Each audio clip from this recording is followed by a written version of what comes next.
भूषिताय कौस्तुभभूषणाय किम दिए उन परब्रह्म कृष्ण को तुम क्या दे सकते हो? गरुड़ जिनका आसन है, कौस्तुभमणि जो गले में धारण करते हो, वाणी के जो स्वयं पति है, कृष्ण के लिए तुम कौन से वाका वस्त्र या बड़ा मंदिर से रखा हो? क्या सामर्थ्य हम क्या कर सकते हैं? मुझको तेरा आचार्य जी आज्ञा करते हैं कोई जीव ठाकुर जी को क्या दे सकता है? नमस्कार नमस्कार प्रणाम। हम तो ये व्यवहार से दंडों दे सकते हैं, प्रभु हमारे पास कोई ऐसी योग्यता नहीं है जो हम आपको दे सके।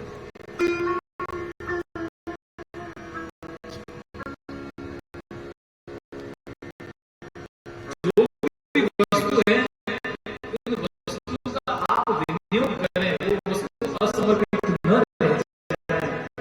ये तो आप हम पर कृपा करने के लिए वस्तु का स्वीकार करते हैं, ताकि आपको देने के लिए, हम आपको पूरा करने के लिए थोड़ी वो वस्तु आपसे विनियोग करवाते हैं। एक बार गोसाई जी गुजरात की यात्रा करने के लिए पधारे तो गिरवत करो, आप उससे रुके, फिर आपके जो निवास जो रुके तो बिरबल कहने लगा तो गोसाई जी इतना श्रम लेकर कैसे गोकुल से गुजरात पधारने के बाद इतना श्रम है, आपको क्या कमी है? कहीं कुछ भंडारे में कमी हुआ है, उनको आज्ञा को सब पहुंचा दो। ये बात गोसाई जी ने सुनी और बड़े प्रसन्न हुए, बाबू क्या किए बिरबल तुम्हारे काम को दे रहे हैं। मैं तो वहां पे कोई धन भी नहीं जा रहे, वहां तो आके अनंत कृपा पात्र सेवक वैष्णव जो आपकी प्रतीक्षा है, भाईला कोठारी जिनके घर गुजारी आप गिरा से जिनके ऊपर महाराज आपकी कृपा, ऐसे कई कृपा पात्र जीवों पर कृपा करने के लिए आप उनका समर्पण भाव स्वीकार करने के लिए वो धन के रूप में हो, वो धन के रूप में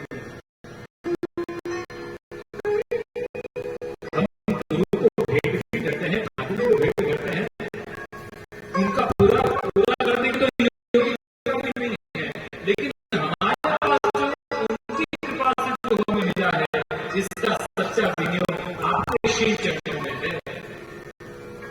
नाथ जी बड़ा प्रसन्न रहता है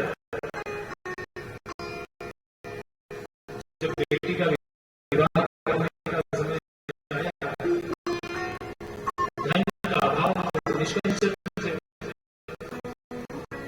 कैसे विवाह हो, ठाकुर जी गोसाई जी करेंगे अपनी इच्छा से। कोई वैष्णव उनको धन देते कभी बेटी को ब्याह कराने के लिए, तो इनको चिंता बढ़ गई, वैष्णव का धन तो गुरु का है, अब इसको मैं अपने कार्य में कैसे विनियोग करूं? धन तो सीधी को लेकर गोसाई जी के पास चन्नार में समर्पित, बड़े प्रसन्न है। तो बेटी को प्यार तो हो तो है उसको, लेकिन जाको धन तो पहले वहां पहुंच गए। हम वैष्णव का धन तो गोसाई जी तो गुरु को है, अब हम कैसे नहीं करते? वही से बाकी शुभ है। तो आप वो भाव कैसे देखते? कोई वहां का कोई गांव का कोई मुख्य राजा जी पड़े होंगे तो आपको ध्यान होगा, तो गांव का कोई मुखिया का साहूकार उसने आपको द्रव्य दे दिया, वो द्रव्य से बड़े हुए धूमधाम से बेटी का ब्याह करा दिया, यानी उनका अलौकिक विस्तृत हो गया, लौकिक विस्तृत हो गया।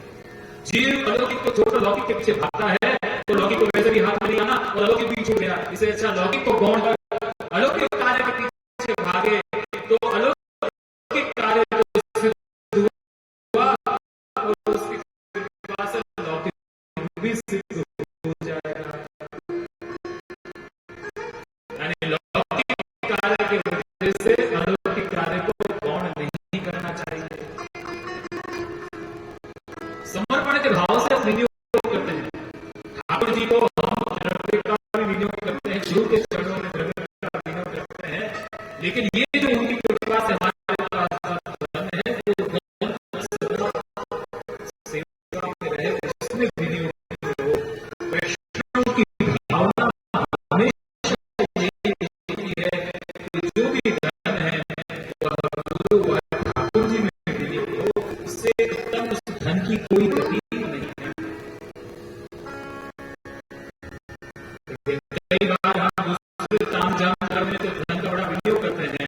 लेकिन जहां पे दंडवत की बात आ जाती है, समर्पण की बात आ जाती है, वहां पे जीव उदासीन हो जाता है। अरे हमको वहां पे देने की क्या जरूरत है, वहां तो कोई कमी थोड़ी है। अरे तुम कमी पूरी भी नहीं कर सके, कमी की वजह से थोड़ी दे रहा है।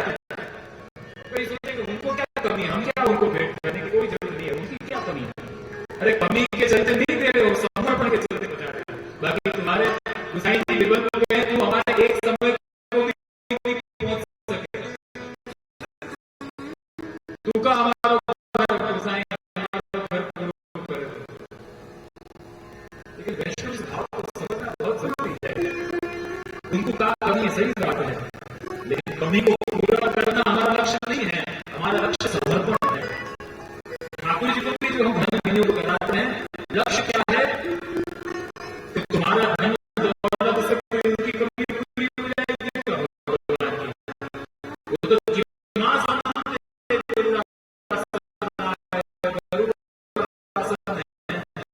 वस्तु थोड़ी धारण करने वाले उनको तुम क्या दे सकते हो। इसलिए आचार्य जी कहते हैं दीनता, मुख्य तो दीनता है। दीनता से जो समर्पण किया जाए वो सर्वोत्तम है।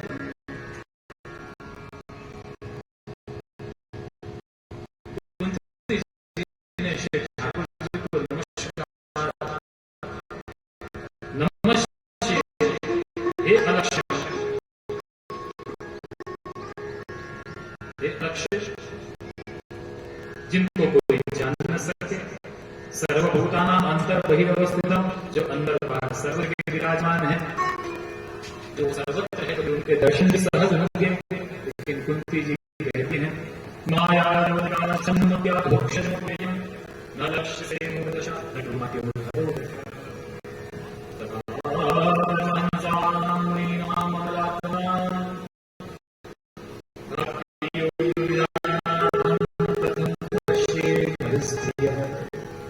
प्रभु आपकी माया सब जगह है, उस माया के चलते ही जीव आपके स्वरूप को जान नहीं सकता।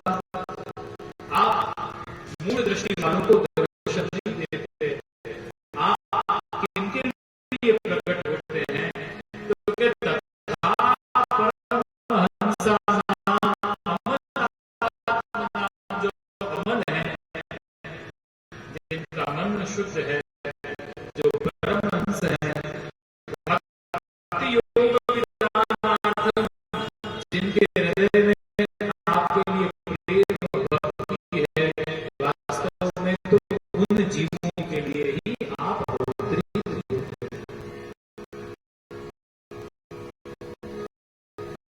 मूल दृष्टि वाले आपको नहीं जान सकते। कोई ऐसा सोचे कि क्या सेवा करना, लालन को उठाना, ओढ़ाओ,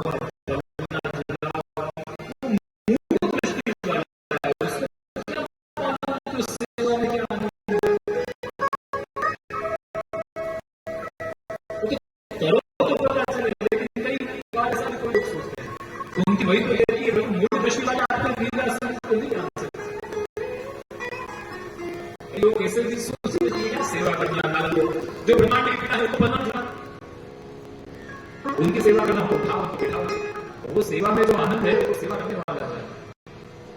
माही बढ़िया थे महासुख माने, देख नारा राजे बोले तीरे बाजू नाशो ते नवकोड़ी पामे। सुंदर बात है कि माही तो जो अंदर गिरा सागर में जिसने छलांग लगाई है वो मोतियों को हासिल कर सकता है, लेकिन जो किनारे पे खड़े हैं ते नवसुख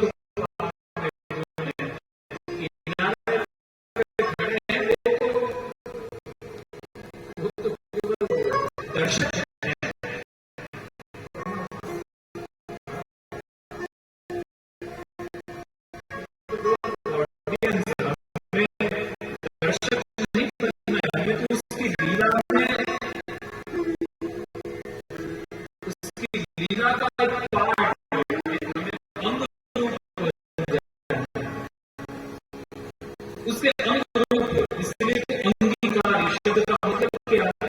उस ठाकुर जी के एक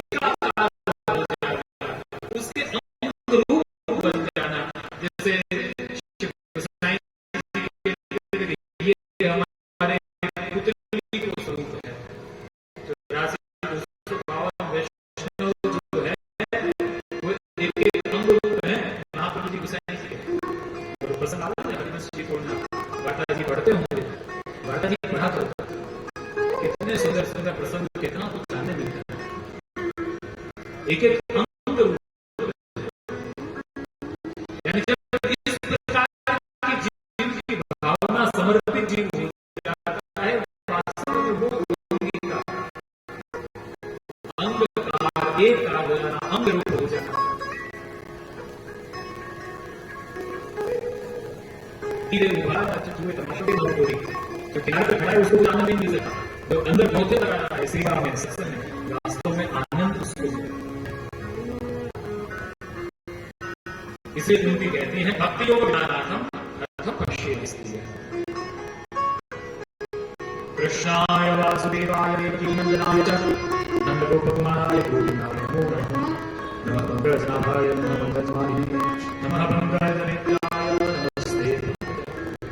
बड़ी सुंदर स्तुति कुंती जी की, एक एक श्लोक का इतना सुंदर विस्तार है, समय नहीं कि उन सबका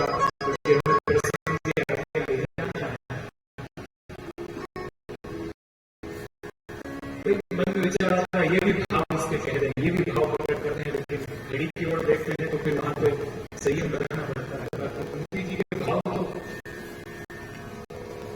प्रभु आपने तो मेरे पर जितनी कृपा देवकी यशोदा पे नहीं करी, आपने जितनी कृपा अपनी माता देवकी पे नहीं करी, उससे भी ज्यादा मेरे पे कृपा। उनके तो पुत्र भी मर गए, लेकिन आपने तो मेरे पुत्र पथ पथ पर मेरे पुत्रों की रक्षा करी। लाक्षा के समय में आपने रक्षा करी, युद्ध के समय में प्रभु आपने हमारी रक्षा करी, भीम को जब विष देने आया उस समय प्रभु आपने रक्षा करी, अभी अभी हमारे कुल में आपने ये पुत्रा के गर्भ में आपने हमारे बालक की रक्षा करी। प्रभु आपके उपकार कहां किया। श्री आचार्य जी ने आज्ञा करते हैं कि भगवान के उपकारों का स्मरण करते रहने से भक्त के मन में दैन्यता आती है, जो भक्ति के लिए उपकार है। यानी सदा श्री ठाकुर जी के उपकारों का स्मरण करते हैं। प्रभु की कृपा है, ये दिन हम देख पाए। वो नमस्कार की सेवा बहुत आवश्यक है।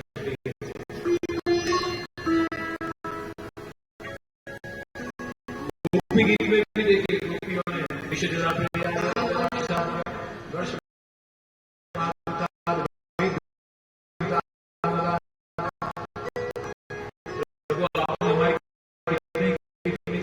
रक्षा करें।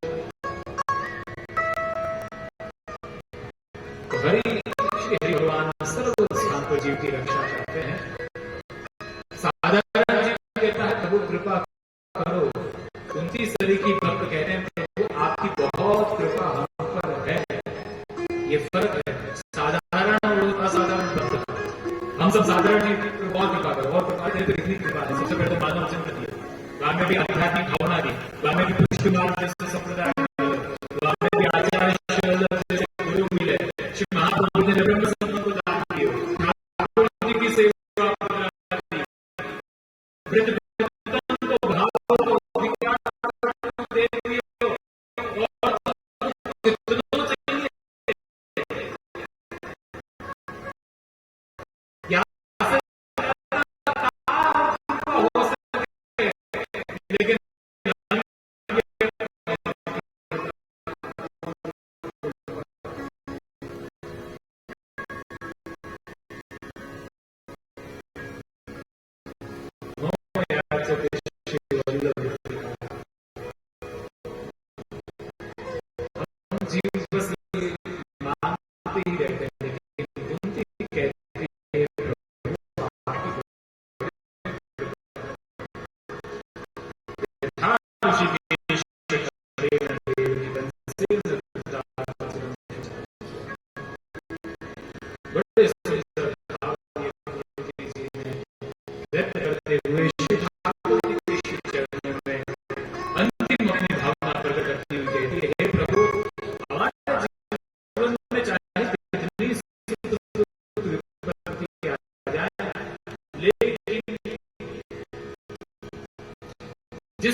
गंगा जी की अविरत धारा कितने ही विघ्न क्यों ना आ जाए, लेकिन समुद्र में जाके मिल जाती है।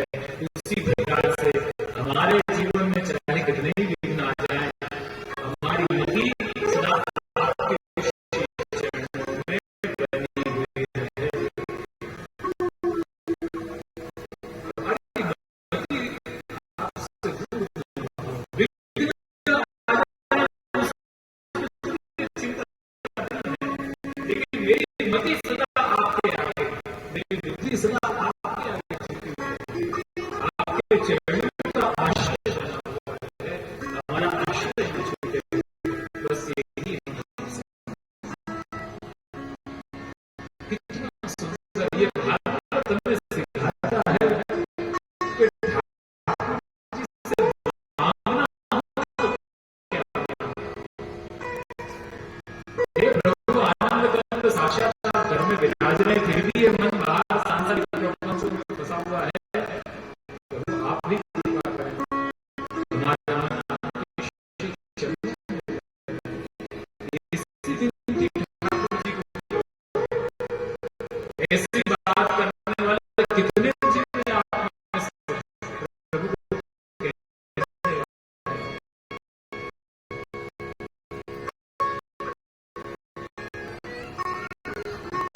बड़े सुंदर भाव उनके ठाकुर के श्री चरणों में समर्पित किए एवं प्रभु मंद मंद मुस्कुराते हुए आपके भाव को ग्रहण किया।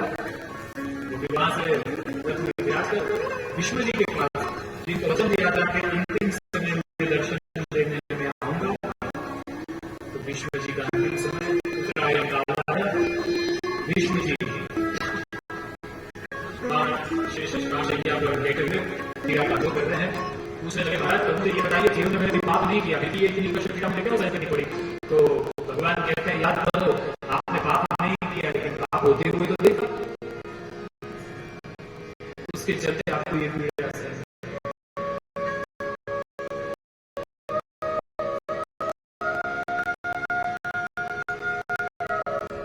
विष्णु जी के मन को सांत्वना देते हुए विष्णु जी कहते हैं, प्रभु अब मेरी विनती यही है, जब तक मेरे देह से प्राण न निकल जाए, आप यहाँ के सामने ही विराजे हुए हैं।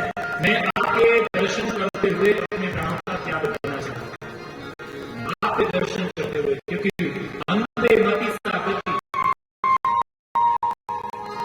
विष्णु जी के बात के सामने से प्रभु दर्शन देने के लिए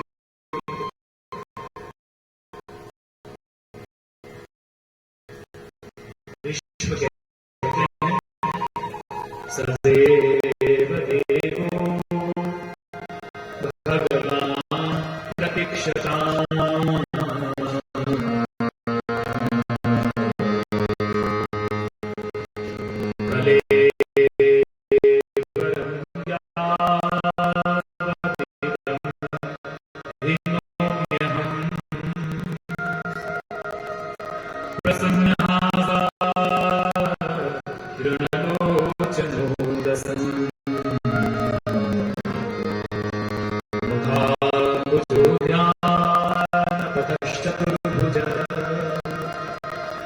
सदैव देवो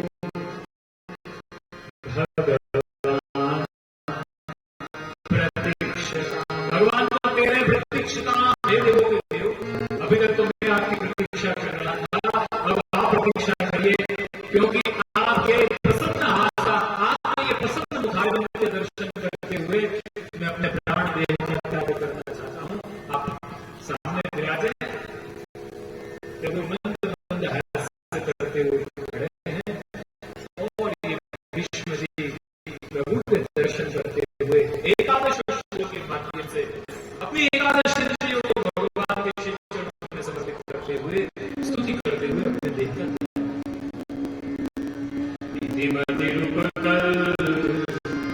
का कृष्णा भगवती सात्वत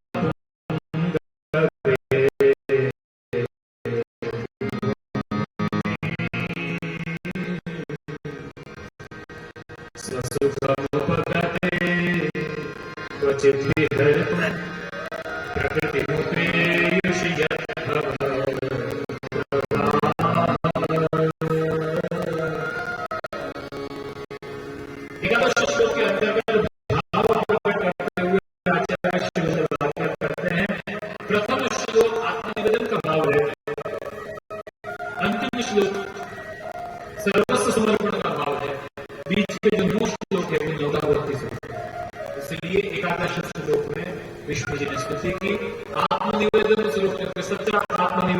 मति से, बुद्धि के समर्पण से होता है। इसलिए प्रथम श्लोक में ही अपनी मति को श्री ठाकुर जी के श्री चरणारविंद में समर्पित किया। विष्णु जी कहते हैं, हे प्रभु, ये अंतिम आसन पर, मरण आसन पर पड़ा हुआ ये पिता, जिसकी कन्या अभी कुमारी है, जिसका विवाह अभी ये करा नहीं सका, हे प्रभु आप कृपा करें, मेरी कन्या को स्वीकार करें।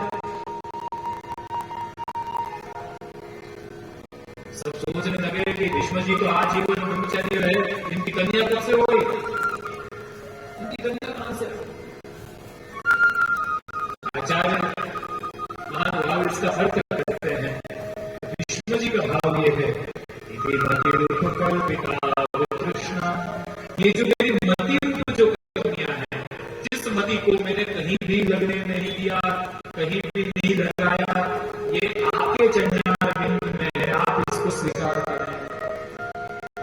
भगवान कहते हैं, जो ये मति तुम्हारी और जगह नहीं थी, तो फिर हमारे साथ युद्ध क्यों नहीं किया, सामने के पक्ष में क्यों गए?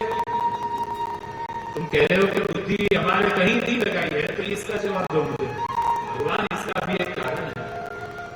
देखो, पांडवों की ओर से मैं युद्ध करता, तो यहाँ पांडवों की सेना, सामने कौरवों की सेना, यहाँ पे अर्जुन ने आपका रथ, मेरा रथ कहाँ होता, मैं तो आपके दर्शन भी नहीं कर पाता, आपके दर्शन के लिए मुझे कितना मैं देख ही नहीं पाता। लेकिन सामने के पक्ष में मैं इसलिए रहा कि वहां से मुझे आपके दर्शन होते रहे, मैं आपके दर्शन करता हूं, इसलिए सामने के पक्ष में मेरी मति तो प्रभु आप नहीं है। हे प्रभु, ये बुद्धि को आप स्वीकार करें, क्योंकि आपसे सुंदर त्रिभुवन गमनम कमल वर्णम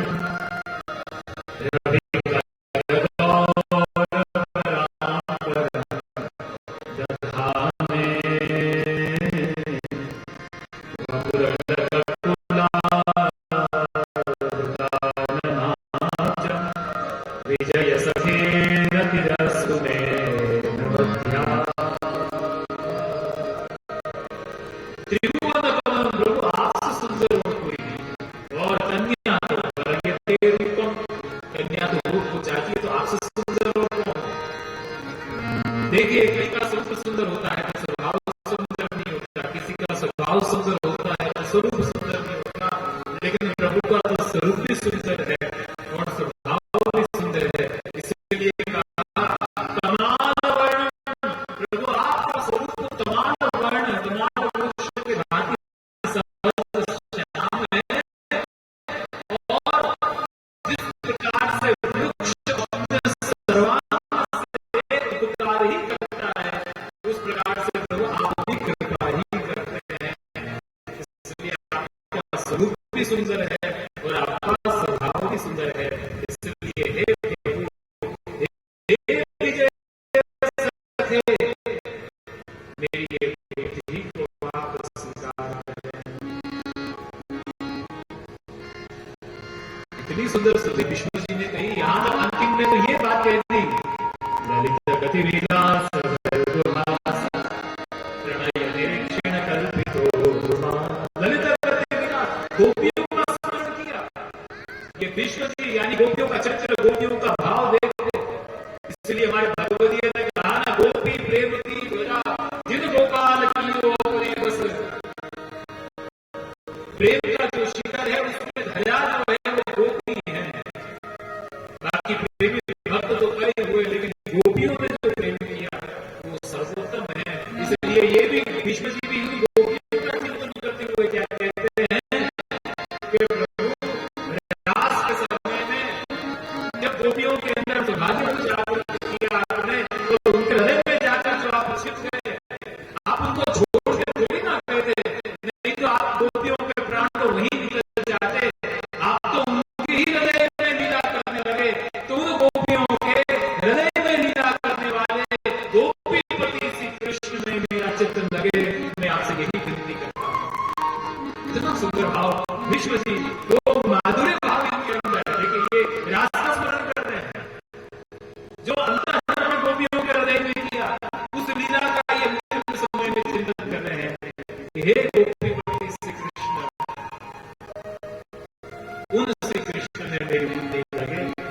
सुंदर भाव विष्णु जी ने श्री ठाकुर जी के श्री नाम में समर्पित किए और अपने देह का विष्णु जी ने त्याग किया। बोल ऐसे कृष्ण कन्हैया की जय। विष्णु जी का उद्धार किया उत्तरायण काल का समय। तत्पश्चात प्रथम संकेत में कुछ सुंदर और भी चित्र बताए गए हैं। मेरा कुछ भाव ऐसा था कि आज प्रथम एवं द्वितीय स्कंद तक की यात्रा करेंगे, लेकिन इतना समय नहीं है कि उसका विस्तार हो सके। संक्षिप्त में एक अनुक्रमणिका के रूप में एक देख लिया जाए। फिर भगवान द्वारका पधारे, द्वारका में आपका स्वागत हुआ, यहाँ पर परीक्षित का जन्म हुआ, उस कथा का निरूपण, क्योंकि मुख्य श्रोताओं ने परीक्षित थे तो मुख्य परीक्षित के जन्म की कथा सुनाई थी, इसलिए ये पूरा प्रसंग भूमि का था। ये परीक्षित यहाँ पे परीक्षित का जो जन्म है, परीक्षित कोई साधारण नहीं है। परीक्षित का जन्म कोई साधारण नहीं है। आपके पूर्वज, आपके पिता, उनकी भावना कैसी थी, वो सब चरित्र बताने के लिए यहाँ पे इन सब विषयों का निरूपण किया गया है। तो यहाँ पे विचार किया गया है परीक्षित का प्रसंग आता है, जिसमें 2 अध्याय में राज्य सीता, 2 अध्याय में राज्य त्याग, भगवान की आंसू ज्ञान और लीला का यहाँ पे वर्णन किया गया है। परीक्षित कलयुग के साथ उनका संवाद हुआ, ऋषि का श्राप, और फिर ग्रह त्याग करके आप गंगा जी के तट पर चले गए। इन सब प्रसंगों का प्रयोजन यहाँ पर स्कंद के अंत में इन सब विषयों का निरूपण। ऋषि का श्राप, ये शुद्धि ऋषि का जो श्राप लगा, श्री महाप्रभु जी आज्ञा करते हैं जो ऋषि का श्राप न लगा होता तो परीक्षित ग्रह त्याग न करते, जो परीक्षित ग्रह त्याग न करते तो सुखदेव गंगा जी के तट पर न जाते, जो गंगा जी के तट पर न जाते तो वहां पर सुखदेव जी का आगमन न होता, वहां सुखदेव जी का आगमन न होता तो श्रीमद् भागवत परीक्षित जी सुन न पाते और भागवत धर्म का प्रचार न होता। महाप्रभु जी आज्ञा कर रहे हैं कि ठाकुर जी ने ये कृपा करी है कि जिनके जन्म के समय में मैंने जिनको दर्शन दिया है तो उसकी मृत्यु भी साधारण नहीं होनी चाहिए। तो ये भागवत परीक्षित जी को सुनने का अवसर ये आ गया, यानी ऋषि का श्राप ये निमित्त है। यानी यहाँ पे ये सब कलयुग का संवाद रूपक के रूप में सब बताया गया है। और 7 दिन जो श्राप लगा, मृत्यु का भय है, अंतिम समय 7 दिन बचे हुए बड़े बड़े विद्वत लोग वहां पर बैठे हुए हैं, पूछ रहे हैं कि अब मेरा उद्धार कैसे हो, मैं निर्विघ्न कैसे बनूं, मैं पाप से कैसे मुक्त हूं। सब लोग विचारने लगे, इतने बड़े ऋषि का श्राप लगा, गले में कंठ में सर्प डाल दिया मरा हुआ, अब इसका क्या प्रायश्चित हो सकता है भला।